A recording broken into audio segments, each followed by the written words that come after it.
can't just fall asleep here. Paimon will go find something delicious for you to eat. You'll wake up once you've put something yummy in your tummy.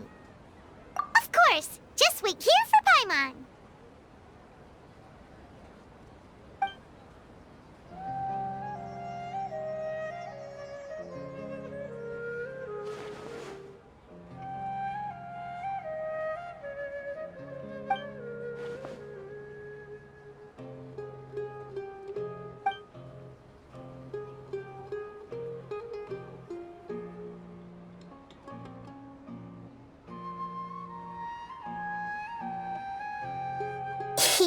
It's me.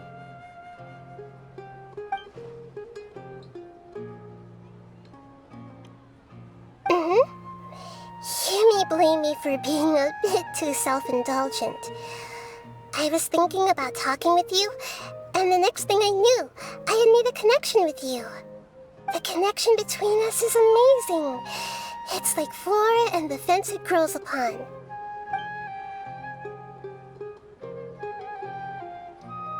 I heard there's an amazing celebration feast today at the Grand Bazaar. I wanted to have a look for myself, so I snuck in. Lately, I've been so busy dealing with all the fallout from recent events, so I really haven't had any free time. Although you've already helped me with a lot, there's still one more thing I hope you can help me with.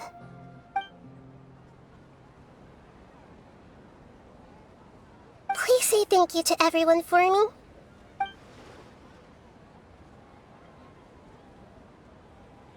Oh, is it not convenient for you to do that for me?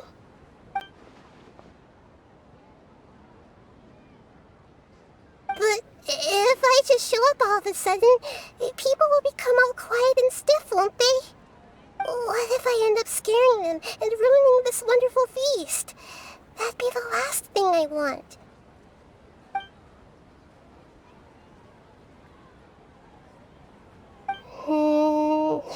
Let me think about it. Okay.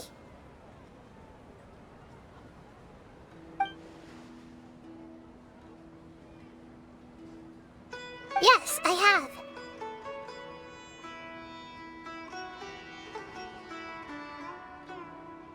You said I should go thank everyone as myself, right? So... I've decided to borrow your body for the time being. Please don't blame me. The flora also climbs up to the fence to get closer to the sky.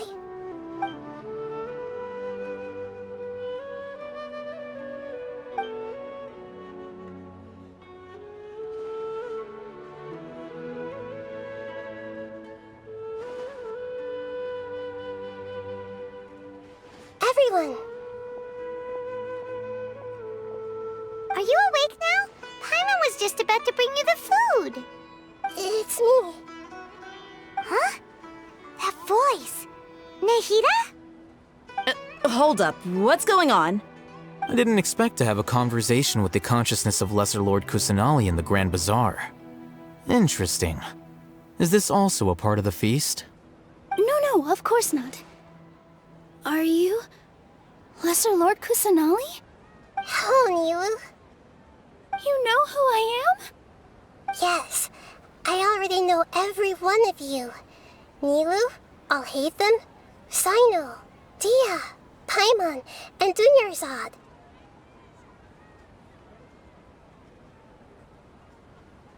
Lesser Lord Kusanali? I took the liberty of occupying the traveler's body so that I could thank all of you in person.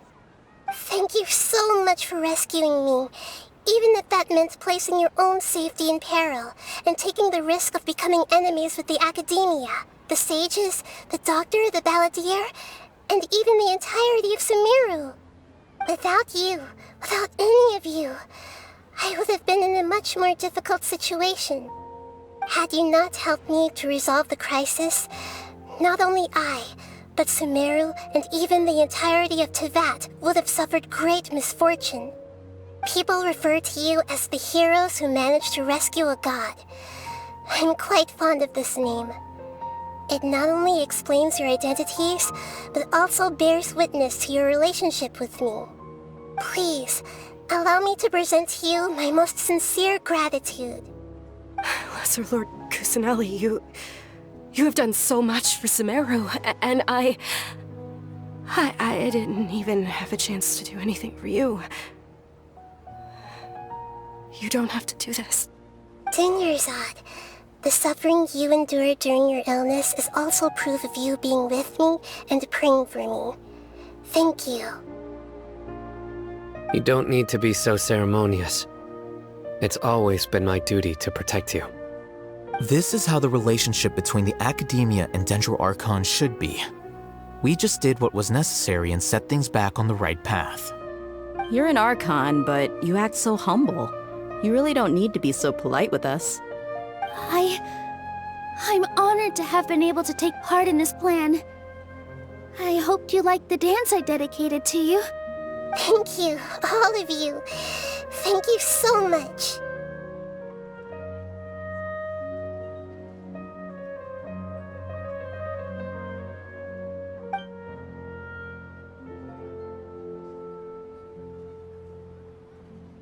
Yeah.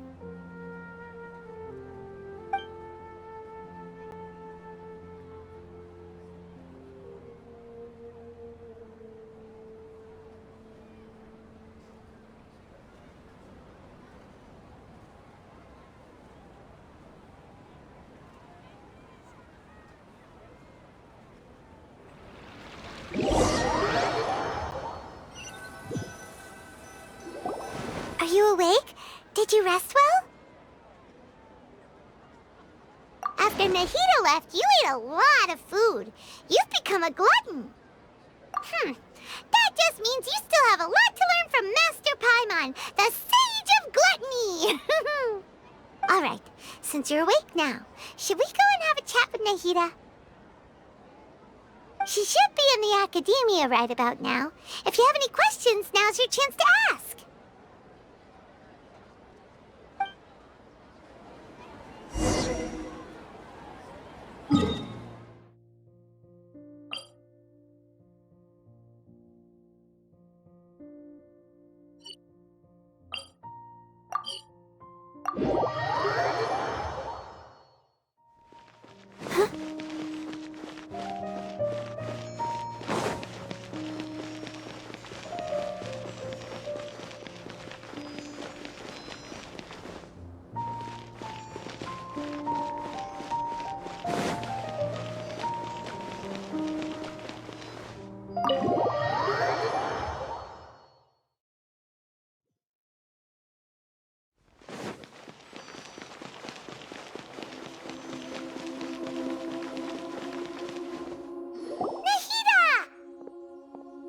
Hello, Traveler and Paimon.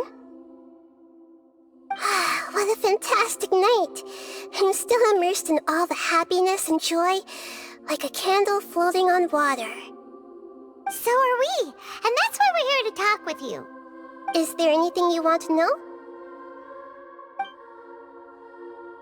After recent events, the Akasha can no longer function as it used to. I've given it some thought, and have decided to shut it down permanently. But this is definitely not a bad thing. Even from the beginning, I've been planning to shut it down. The Akasha's centralized administration of knowledge has always restrained people's curiosity and curtailed the number of paths available to them. I don't think this is good for Sumeru. Although people may initially feel a little uncomfortable with the loss of the Akasha, they will soon understand that this life is more suitable for them. And as for the future of Sumeru, I'm preparing to regain control of the Academia. The former sages have received their punishment, but the new sages have yet to be selected. I will oversee the process personally. I hope that the new 6 great sages will be more focused on academics. Sumeru needs such leaders more than ever. The other big issue is the people of King Deshret. All the residents of the desert, in fact. They have been mistreated for far too long. I've already taken some measures to address this. It will take some time to rebuild everything, but no matter if it's culture, friendship, or trust, we will rebuild it.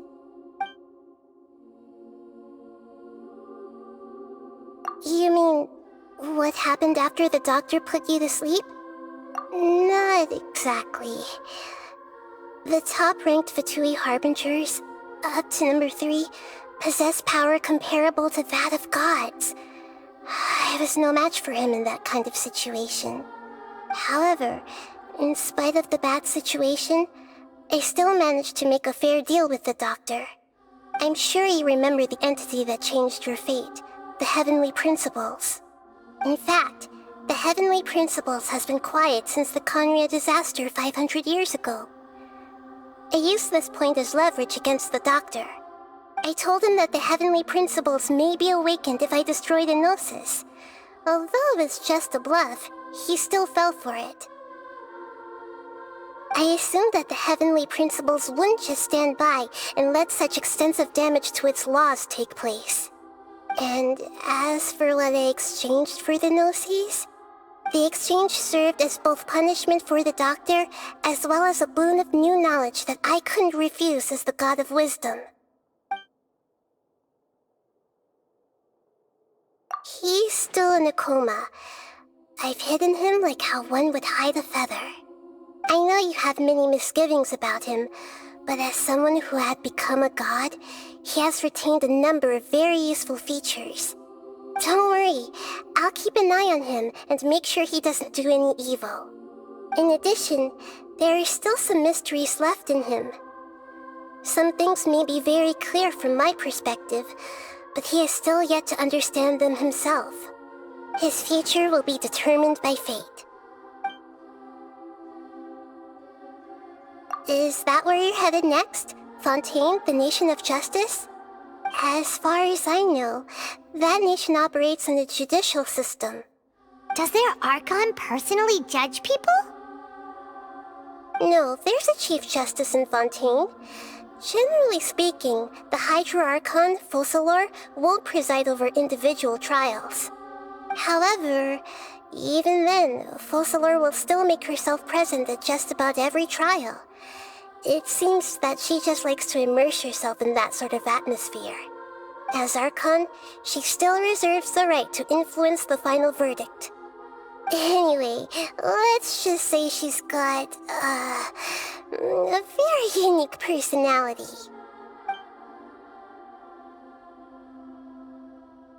Are you sure? Isn't there something else you haven't asked about yet? Huh? You mean... About your sister. While you were resting at Gandharvaville, I took some time to perform an Irminsul search for information on your sister. Yeah, isn't Irminsul a repository for all the information and memories of Teyvat? So there shouldn't be anything on him or his sister. This is true in your case. Irminsul indeed does not have any information on you. However, there must be something different about your sister. Because, as it turns out, the world has recorded information on her after all. What? There is only one possible explanation. She belongs to this world.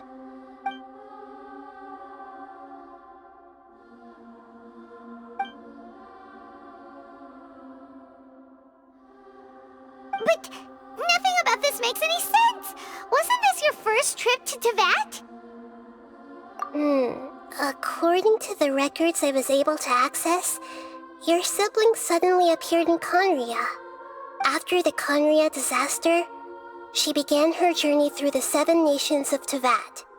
But just as her journey was about to reach its conclusion, the Irminsul records on her suddenly become fuzzy. What do you mean, fuzzy?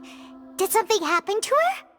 All I know for sure is that somebody, for reasons only they can know, is deliberately obfuscating her fate.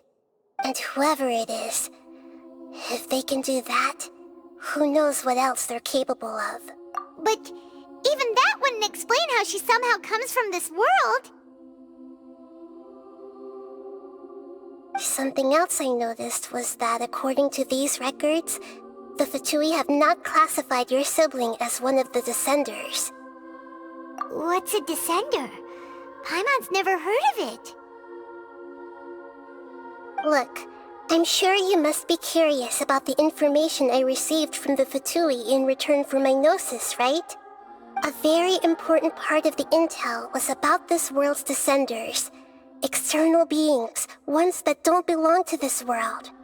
Traveler, you are Teyvat's 4th descender. Huh? So the Fatui count 3 other descenders before the Traveler, and his sister isn't even one of them? That's right. My current hypothesis is that the first descender was likely what we now call the Heavenly Principles.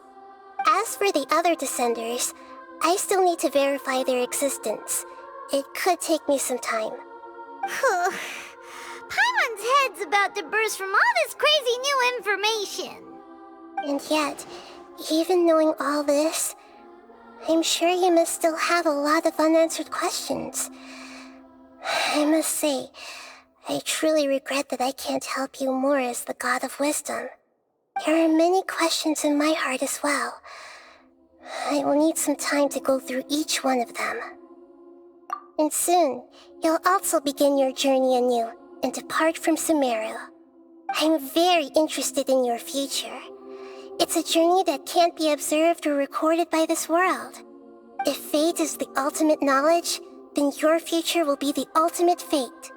Paimon's sure glad we got to meet you, Nahida. The pleasure is all mine. I can't thank you enough. Alright, that's enough talk for today. If you ever miss me, just close your eyes, and maybe I'll appear in your dreams.